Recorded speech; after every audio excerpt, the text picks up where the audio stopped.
और अब नजर डालते हैं बड़ी खबर पर। बड़ी खबर आर्टिकल 370 से जुड़ी हुई। आपको बता दें आर्टिकल 370 पर आज अहम सुनवाई होनी है। सुप्रीम कोर्ट की आईनी बेंच इस मामले को लेकर समाअत करेगी। सोमवार को मरकजी हुकूमत ने इस मामले को लेकर हलफनामा दायर किया था और इसी से जुड़ी हुई इससे पहले एक अर्जी जो कि जम्मू कश्मीर में इलेक्शन को लेकर दायर की गई थी उसको भी खारिज कर दिया गया था और कहा गया था कि 11 जुलाई को आर्टिकल 370 से जुड़े मामले पर अर्जी पर समाअत होने वाली है।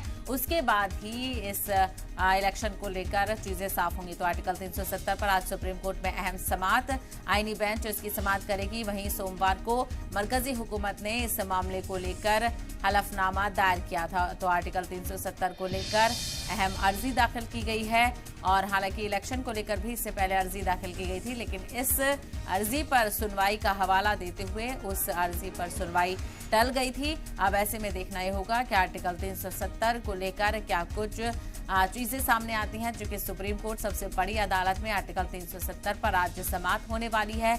आईनी बेंच इसकी समाअत करेगी, जो कि इस मामले को लेकर मरकजी हुकूमत ने अपना हलफनामा भी दायर किया था। तो आज जम्मू कश्मीर से हटाया गया आर्टिकल 370 को लेकर आज सुप्रीम कोर्ट में अहम समाअत।